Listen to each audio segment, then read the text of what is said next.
ಬೆಂಗಳೂರಿನಲ್ಲಿ ಯುವಕನ ಭೀಕರ ಕೊಲೆ. ಜೆಜೆನಗರ ಜನತಾ ಕಾಲೋನಿಯಲ್ಲಿ ನಿನ್ನೆ ರಾತ್ರಿ ನಡೆದಿರುವಂತಹ ಘಟನೆ ಇದು. 26 ವರ್ಷ ವಿಜಯ್ ಅಂತ ಕೊಲೆಯಾಗಿರುವಂಥ ಯುವಕ. ನಿನ್ನೆಯಷ್ಟೇ ಜೈಲಿನಿಂದ ರಿಲೀಸ್ ಆಗಿದ್ದಂತೆ ವಿಜಯ್.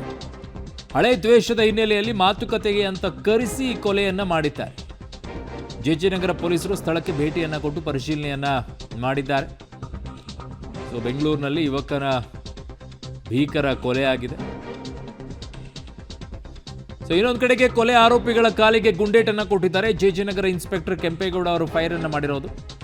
28 ವರ್ಷದ ದೀಪು ಅಂತೆ 27 ವರ್ಷದ ಅರುಣ್ ಎಂಬ ಆರೋಪಿಗಳ ಕಾಲಿಗೆ ಗುಂಡೇಟನ್ನು ಕೊಟ್ಟಿದ್ದಾರೆ. ಬೆಂಗಳೂರಿನ RR ನಗರದಲ್ಲಿ ಈ ಘಟನೆ ಆಗಿದೆ. ವಶಕ್ಕೆ ಪಡೆಯೋಕೆ ಮುಂದಾದಂಥ ವೇಳೆಯಲ್ಲಿ ಪೊಲೀಸರ ಮೇಲೇನೆ ಹಲ್ಲೆಗೆ ಮುಂದಾಗಿದ್ರಂತೆ. ನಿನ್ನೆ ರಾತ್ರಿ ವಿಜಯ್ ಅನ್ನೋ ರೌಡಿಯ ಕೊಲೆಯನ್ನು ಮಾಡಿದ್ರಿ ಆರೋಪಿಗಳು. ವಿಜಯ್ ಎಂಬಾತನನ್ನು ಬರ್ಬರವಾಗಿ ಹತ್ಯೆ ಮಾಡಿದ ನಂತರ ಇವ್ರನ್ನ ಹುಡುಕುವಂಥ ಕೆಲಸವನ್ನು ಮಾಡಿದರು.